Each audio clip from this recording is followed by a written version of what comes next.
Welcome to another episode of Do Hard Things. Today, we have one of my most favorite people on this planet, Ashton Buswell. Some call him the Buzz, some call him the GOAT. We have him here on this show today. Ashton has actually been one of my early mentors in the solar industry when I first got started, and he has been such a huge role model in my life. So it really is an honor to have you on here, Ashton, on Doing Hard Things, because you are an individual that really lives that lifestyle of doing hard things. So give us a quick story of who you are, your background, what you're all about. Thanks, Sean. Not reincarnated Jesus, not even close. He's already been resurrected. But Ashton Mitchell Buswell, come from a family of 8 kids. A few things that define who I am. I came from a big family, had to fight for food at the table. We moved around a lot. That's a defining thing for me. I understand what it's like to be the one, because I didn't have any friends and would try to go find my brother at lunchtime. I wrestled. I did good in wrestling. That's a defining moment for thing. And then my faith in God. Those are big things. You said who I am. How many siblings? 7. There's 8 kids. So yeah. 8. What was that like? A house of 8. Yeah, it was awesome. How many bedrooms does your house have growing up then? Yeah, I mean, like enough 10-bedroom house, enough to hold the family. I grew up with 4. There was 4 of us, and that was a crazy house. Yeah, I shared a room my whole life except for my senior year of high school. That was like the only year, and then I've had a roommate ever since. So I have 1 year of my life where I had my own room. That's wild. Like no one had privacy there. And when you did, you probably savored it. So wow, that's crazy. 8. That's that always blows my mind when I hear about families that come, or people that's like, oh yeah, I had 8 siblings, 10 siblings. I'm like, dude, I had 3 siblings, 4. And I'm like, I thought that was crazy. Yeah. So, well, that's awesome. Yeah. Ashton's been in door-to-door for 15 years? Yeah, I started door-to-door 2005. 2005, okay. Yeah, so walk us through that. 18 years ago, I sold satellites door-to-door. I legit ran door-to-door for $65 a sell before somebody could tell me. So Ashton literally runs door-to-door. If you follow him on the doors, you will find yourself running. It's insane. Like when he says I run, like he does this crazy power walk that I can't even do it. I have to actually run to keep up with him, but he's like power walking. So that came from running when I first started. Like I was just out hustling, and I would cut through people's grass, and before they could say don't run on my grass, I was already at the next door for $65 a sell. I did that for 3 years, and then I sold alarms for 3 years, and then I took some time off door to door, moved to San Diego to start some businesses with my brother, paid my tuition to the School of Hard Knocks, lost some money doing some businesses, but had a great experience, and then got back into solar door-to-door 9 years ago. A little bit over 9 years ago now. And now with over 800 career installs, which is massive. Probably only a handful of people in the whole solar industry have a stat like that. Over 900, and when you count, I worked for another company 900? Sorry, forgive me. That's okay. So safe to say, Ashton, that you are an individual that has a track record of knowing how to run businesses, how to run sales teams, how to lead yourself, how to lead others. Safe to say that you dominate in the business realm. Okay, but on top of that, you're also married, have kids. Walk us through what that's been like with you, being a husband and also a father. Yeah, my favorite job is dad.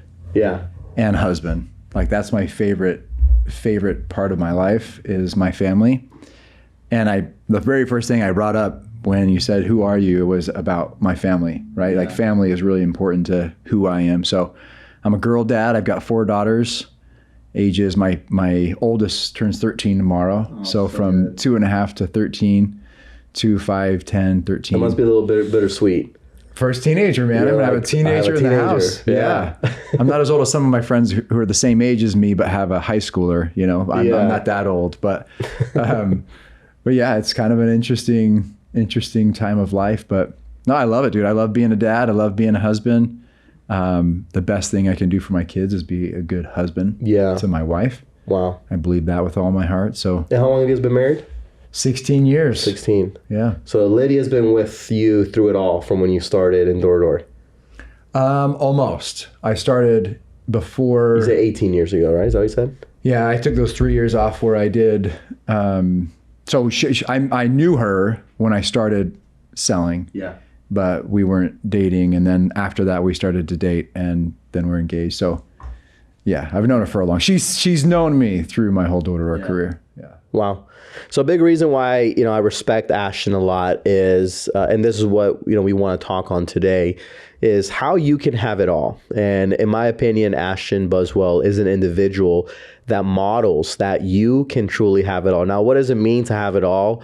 How I define you can have it all is winning in the areas of faith, family, fitness, and finance. I believe in this world, we see too many men who believe the lie that, in order to be successful in business, you got to sacrifice your family, right? Or that if you work on your family, that's an excuse as to why you're not successful in business or making money, right? But we believe, right, part of doing hard things is that, hey, you can have it all, that you can be successful with your faith, right? Now, faith is simply believing in something bigger than yourself, like whatever that is for you. Like I know what it is for me, Ashton knows what it is for himself, but it's believing in something bigger than ourselves because, we're finite.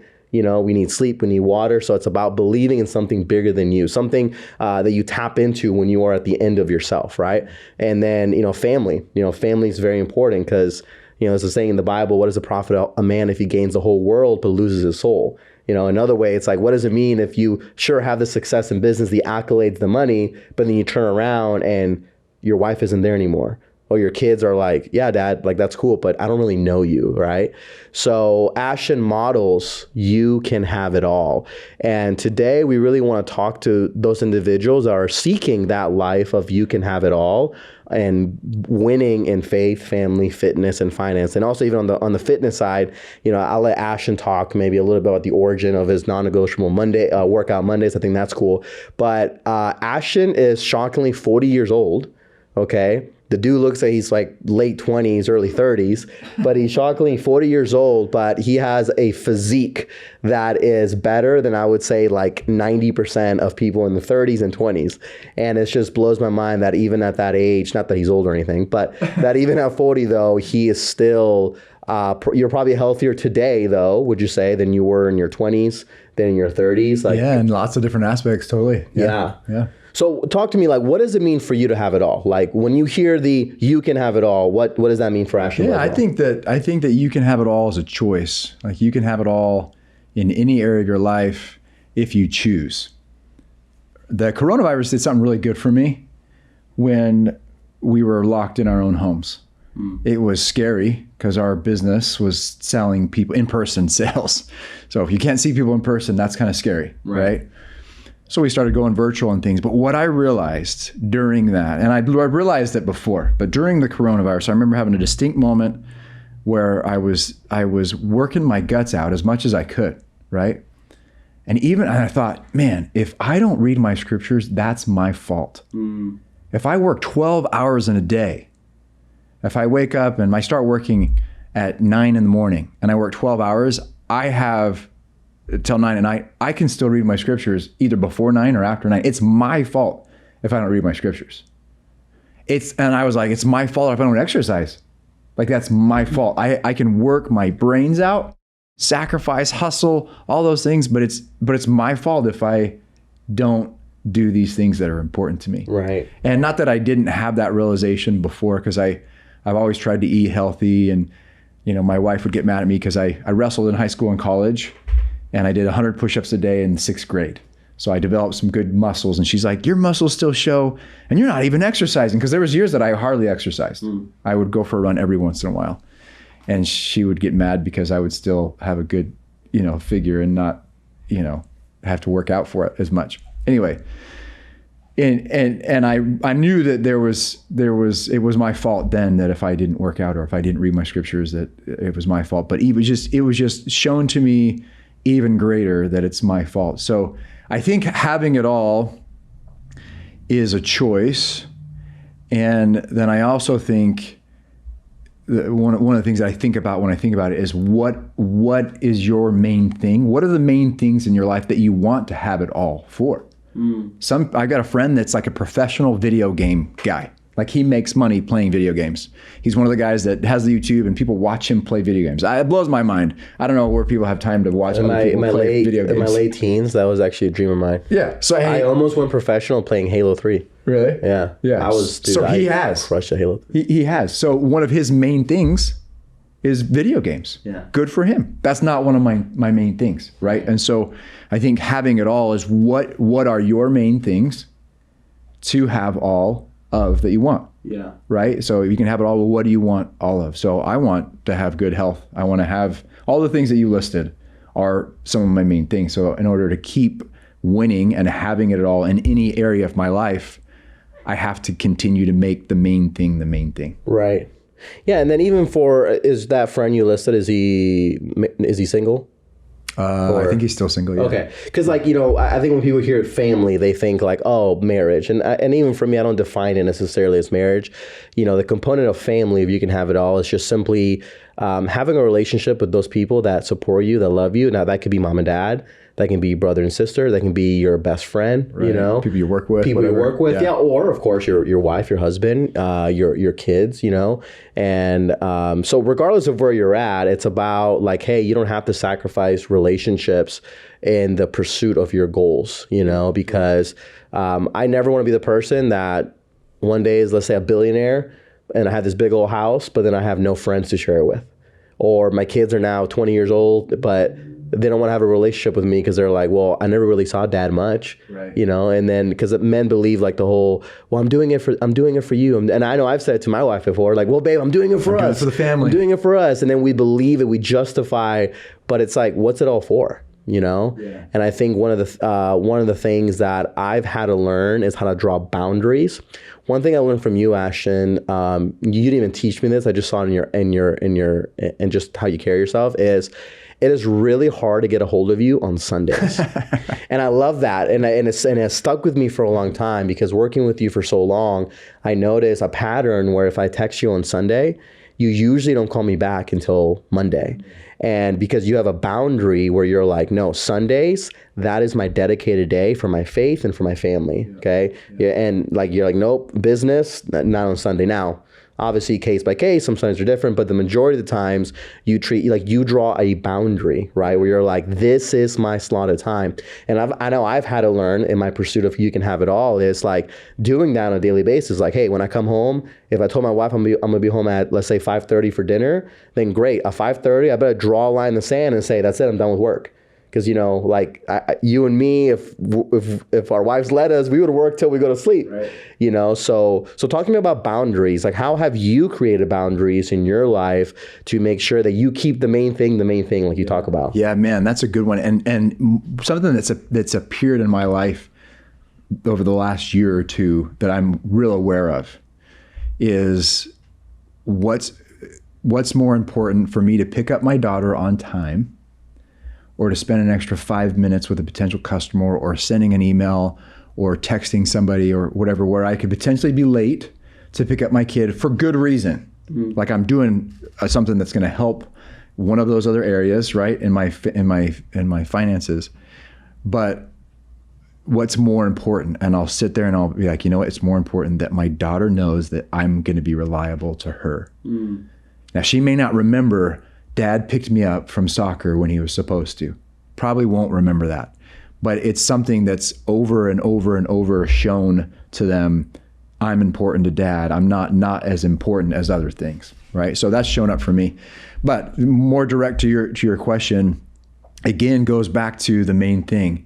And one of the things that I've done well in my life that has taken a lot of muscle of like trying to do over and over again is a principle I call turning your brain off and turning your brain on.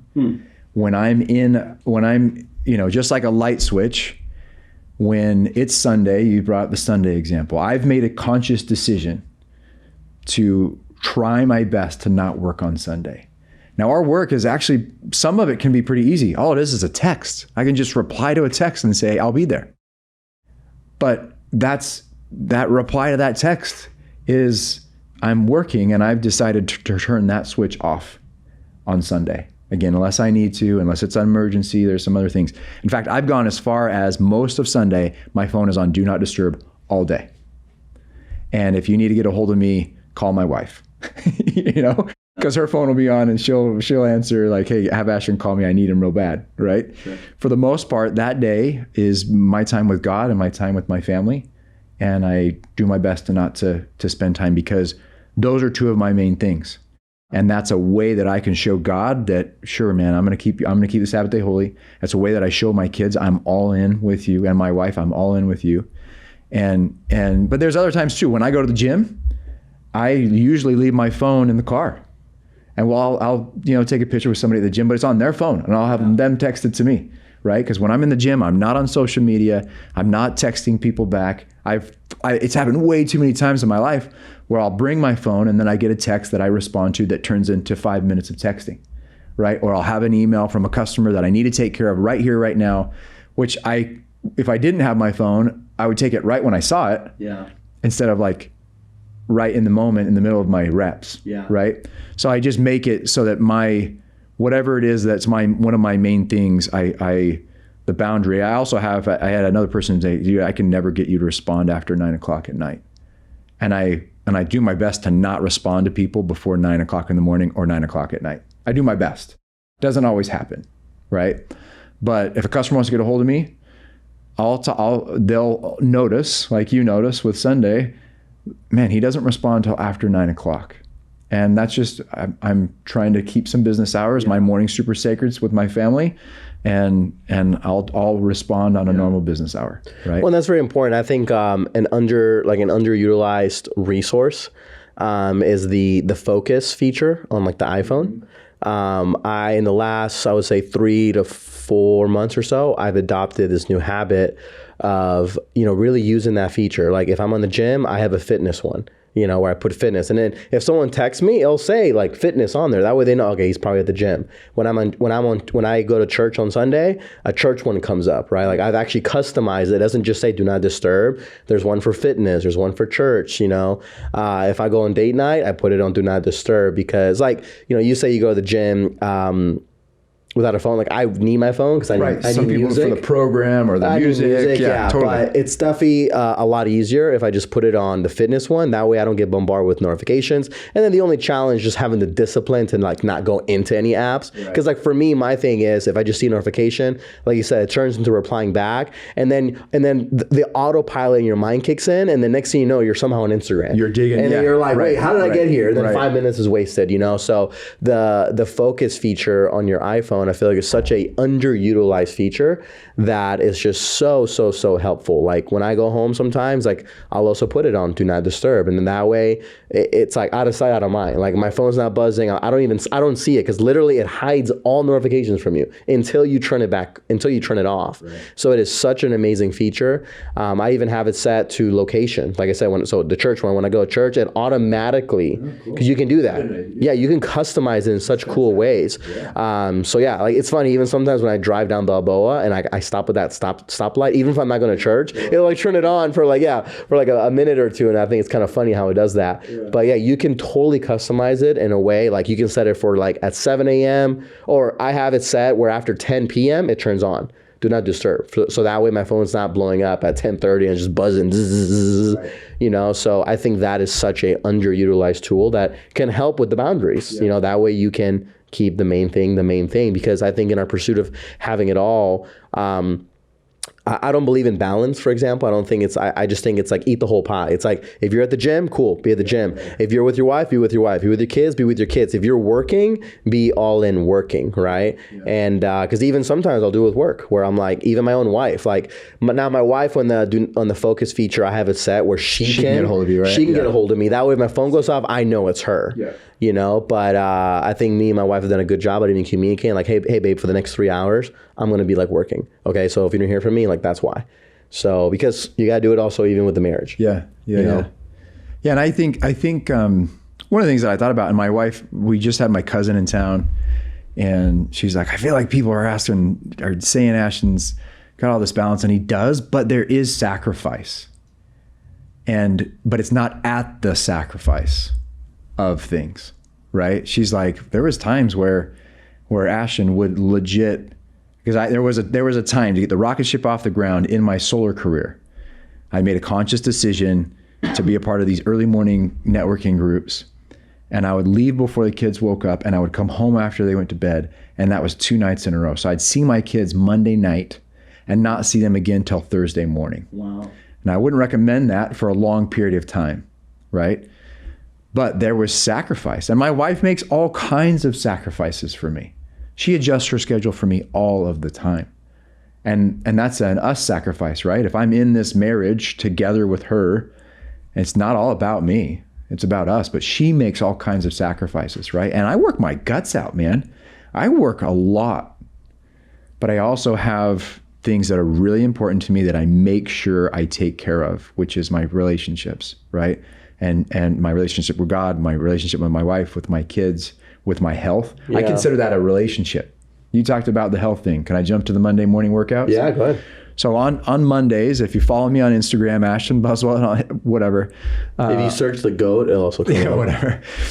On there, every Monday, I'll hashtag non-negotiable Monday morning workout. If I miss it in the morning, Monday workout. The reason that came about was because I wanted to have harmony in my home. I also believe there's no such thing as balance. It's really about harmony.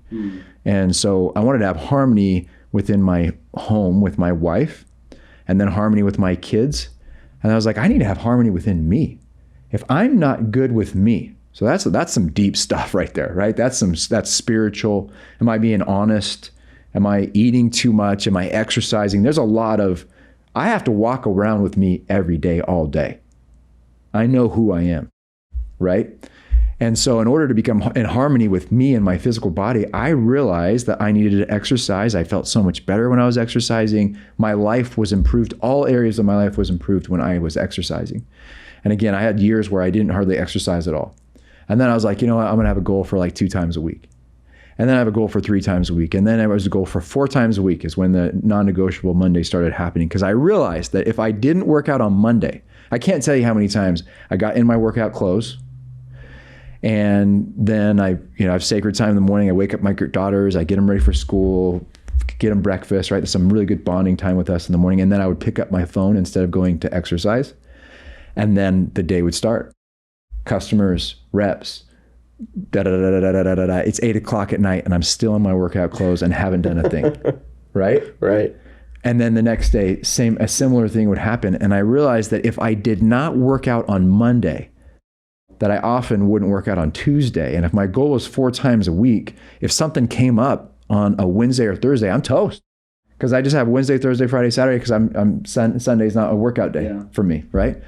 So, but if I worked out on Monday, then usually I worked out on Tuesday, and then I've got 4 days to only do 2 workouts. Man, that was so much better, right? And so for me, it became a non-negotiable for my health, for my harmony with me, to start off my week with working out.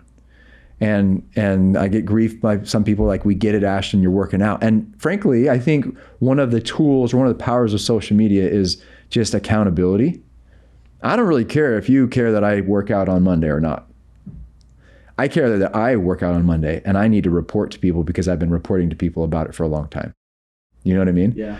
So if you are sick of seeing me on Mondays that I worked out, then just don't follow me on Mondays. Don't look at my story on Mondays. Well, that's cool. I mean, I honestly didn't know the why behind it, like you said, with harmony with yourself. Because you're right. Like you said it, you are with you. Like you're the constant, you know. Your wife is only with you you only see her a few hours of the day, your kids, but you are with you 24 hours a day, 365 days a year, right? So you want to be in harmony with you. That's cool. I didn't know that whole story, you know. And you're right. How you start anything is very important. I was just talking to my wife yesterday, like I'm the type of person that I need to work out in the morning, because if I wait till the middle of the day or the afternoon or in the evening, the chances of me going to the gym become a lot less. Like it happened yesterday, actually. Yesterday, I wanted to go to the gym. I let my morning get to me, so I didn't go in the morning. I was like, okay, I'm going to go in the evening. I even texted Josie, I was like, hey, do you want to work out when I get home around like 5 or 6? And she's like, yeah, let's do it.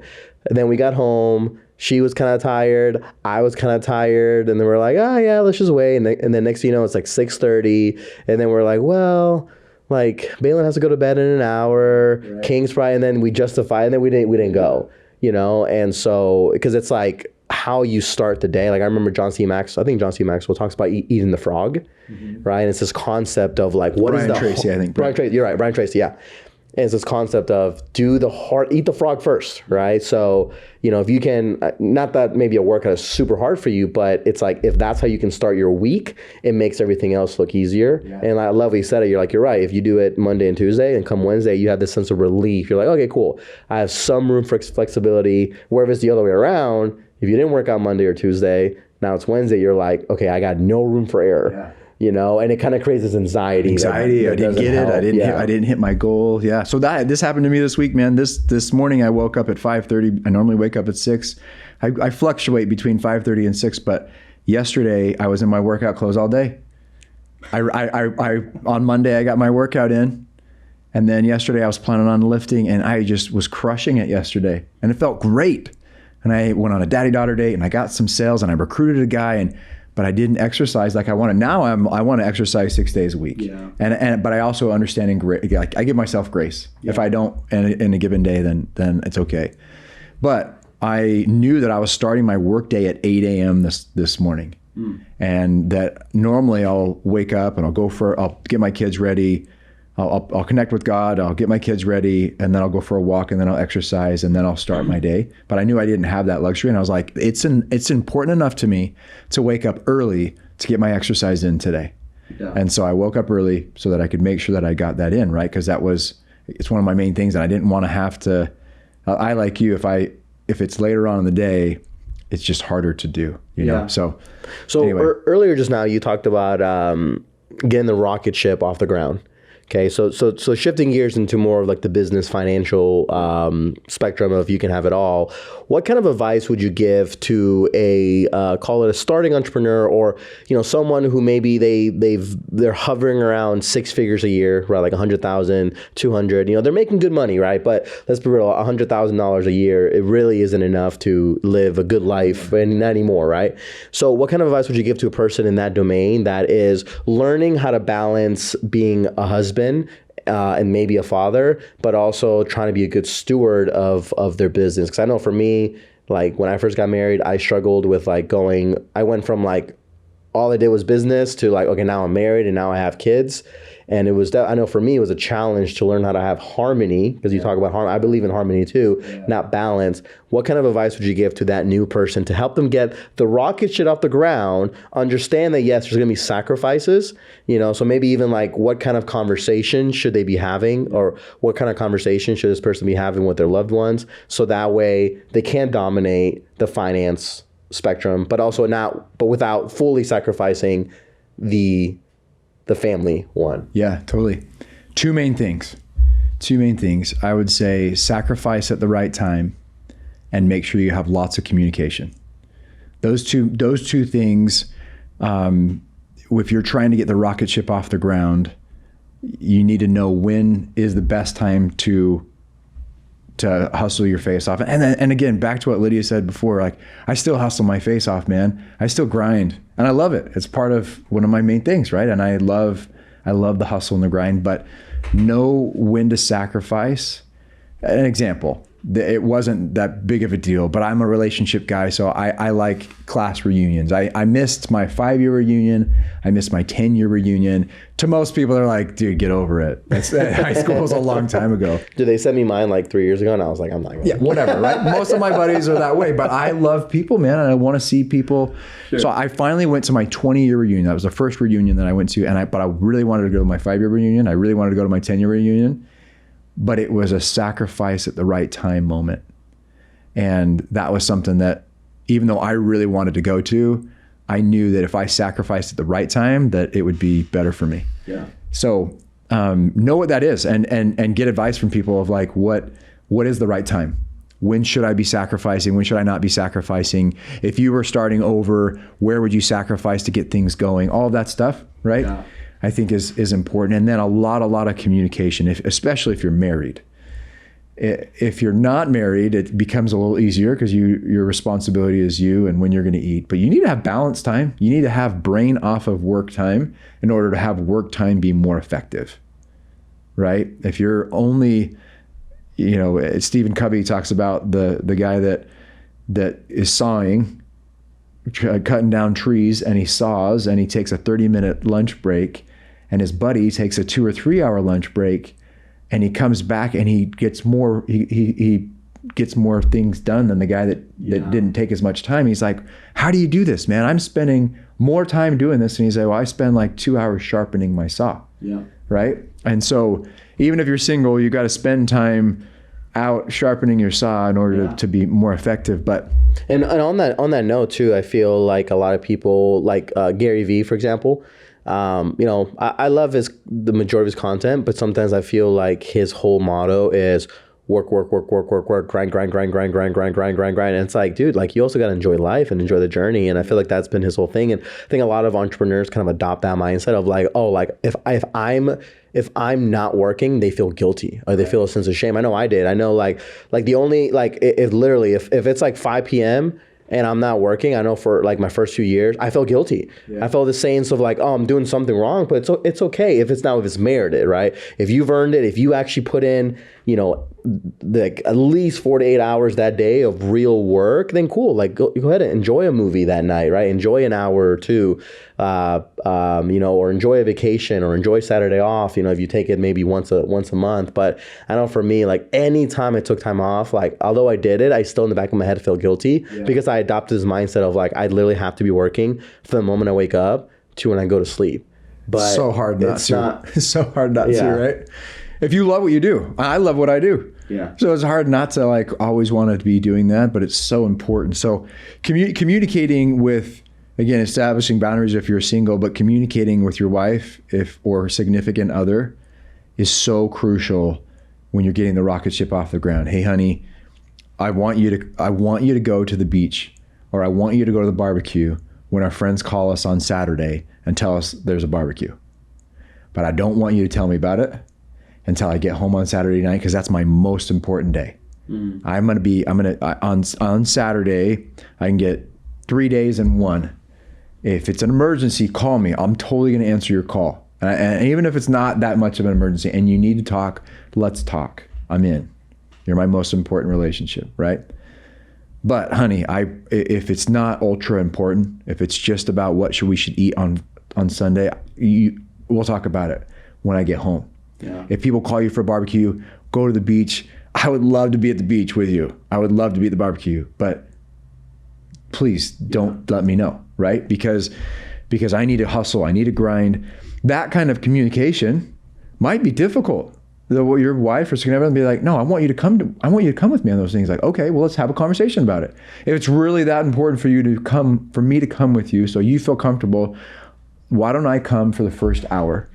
Well, I'll introduce you to some people. We'll mix and mingle with some people. I'll just kind of sneak out. You can stay the rest of the time. How does that sound? Yeah. Right? You come up with some compromises or whatever, but communication is going to be what's going to get you through getting the rocket ship off the ground. You've got to, some good planning on your part, some good communication on your part, and then knowing when to sacrifice at the right time. In our space with solar, you should sacrifice in summer.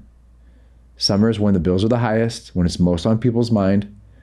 There should be some sacrifices in your career. I had a rep point out to me one year. He said, I studied your numbers, Ashton, and about 70% of your work happens from like 4 or 5 months. And I was like, whoa, that maybe I should focus even more energy and effort on those months. Yeah. Right. And so anyway, the two things that I started with, the short answer is communication and getting the rocket for getting the rocket ship off the ground is communication and sacrificing at the right time. Do you and Lydia review your calendars together? I think, I adopted a habit of building on my calendar the night prior. Of course, you fill it throughout the week, right? But like as far as like hour by hour, 30 minutes by 30 minutes, the night prior, I spend about 20, 30 minutes and I literally go through when I'm waking up, when I'm in the gym, when I'm reading, even if I'm just chilling, like I put on there like doing nothing for an hour. Yeah, but that's been really helpful for me to stay productive and for me to know like, okay, cool, I have this time slotted for family, this time slotted for me, this time slotted for fitness, this time slotted for my business. But what's even been more helpful is reviewing it with my wife, like where we actually review every day. Okay, hey, this is what tomorrow looks like for me. This is how you can support me. I have found that we've gotten great harmony. Do you guys do anything like that to where you review? I'm sure you have a calendar. I know you do, like where you actually honor, you know, you don't wake up and you're not reactive about your day. You're proactive, right? But is there anything like that for you guys? We don't do it as well as we should, but we will. She's got a calendar. Oftentimes on Sunday night, we'll just kind of talk about the whole week. I think a Sunday planning is a really powerful tool that people don't do enough. So, you know, I'll kind of prep my week a little bit. She'll think about her week, and then we'll connect there.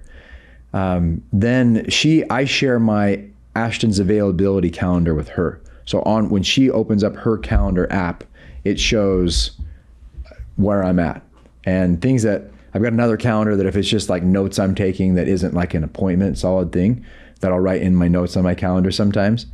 But if it's a solid thing, it's in Ashton's availability. So she can go on there at any time and see where I'm at and what's going on. And if she needs me for certain things, she'll reach out.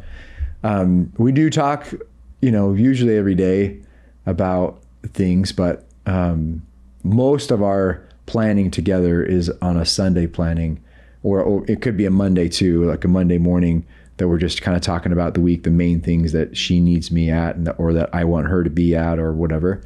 And then we'll often connect at night, but it's not as diligent as it could be. Yeah. No, I was just curious. So kind of shifting gears, well, here's a fun one. What's the future of the Buswell family, Ashton Buswell, look like for you? Like, where are you trying to be in the next 5-10 years? You know, of course, you've had a lot of success in the business world. You know, you have an amazing family, beautiful children that, you know, you can tell are raised with good morals and have great character, loving relationship with your wife. Right? Not to say that you don't have your own set of challenges. Maybe sometimes I make it seem like you literally have no. I'm sure you do. We right? do. We do. Yeah. But all to say, like, I think, you know, if you were to look at all people in your age range, I think you're doing a lot better than, you know, 97% of them, right? So, but what's next for you though? What does the next 10 years of Ashton Buswell look like, and what does that look like for you to have it all in 10, even maybe 20 years from now? Yeah. So I went through an exercise. I like to do an ideal day exercise with people sometimes. And I had somebody, I'd done an ideal day, like what would your ideal day look like right now? If you could have an ideal day, what would it look like? I've gone through that exercise a few times. I had one where a guy asked a similar question. He said, 5 years from now, what would your life look like? And it was in a business group, kind of a key executive member group that I was a part of, or that I am a part of. And you know, some people were like, well, we would have this thing sold out and I'd buy a house in Solana Beach and have a beach house and have all these things, right? Honestly, and I'm super proud of this, and it isn't like a brag, or try not to be a brag. My life really 5 years from now, 10 years from now, really isn't going to look that different. Like, where am I going to go? The only thing I could really come up with was at that time was that I would go on walks with Lydia every day. And I was like, I could do that right now. Why don't I start to, I mean, there was a point where we would go for a walk every day. It's such a healthy thing. Get out in nature, breathe fresh air, get the sun on our skins, talk and communicate for an hour with it's such a good, healthy thing. So maybe that's where we do lots of planning. But I thought I can start to do that right now. 5 years from now, 10 years from now, I don't really want my life to look much different than what it is right now. My kids will be older. But I go on a date night with my daughters every week. Yeah. I go on a date with my wife every week. I connect with my God every day and every week. I'm healthy. So it's really not going to be that different. Right. Which I'm so grateful for. Not very many people could probably say. Then my fitness cup is full, or my faith cup is fuller. And if I have more influence in my business, if I can impact, like, instead of 1,000 people, now it's 10,000, then 1 million, right? Then I can be of great service to the world. And like Jim Rohn says, hey, you know, service to many leads to greatness. If you give enough people what they want in life, then by default, you'll have what you want. So I know for me, like, that's kind of like my 5-10 years is like, how can I gain more influence? Yeah, I agree. And the word for me is impact. You said it in what you just said, impact, right? How can I impact more people? And I appreciate you saying that, because that should be on my roadmap, right? I want to be an impact and influence for good. Yeah. I want to be an instrument in God's hands. Ultimately, is what I want to be. And that and how can I do that? I can do that in my own little bubble, or I can really try to impact a lot of people for good. Right. And so, totally agree with you. Let's go impact some lives. Let's go. Let's go. Well, Ashton, this was a great podcast to be on with you. Like I mentioned earlier, Ashton is one of my early mentors and someone that I have a lot of reverence and respect and love towards. In closing, is there anything else that you want to add? Any little nugget? Little go nugget. Yeah, I guess the last thing I'd say is you can't have it all. You can. It's a choice. It's a choice. You get to choose if you have it all or not. Yeah. So figure out what's your main thing. What are your main things? And then go make your main things important enough that you go get them, and then have it all. Yeah. You can live your life to the fullest. You can have it all if you decide what that is that you want, and then make it a priority. Yeah. Come on, you can have it all. You can have it all. Thank you guys for tuning in to today's episode. We will see you on the next one.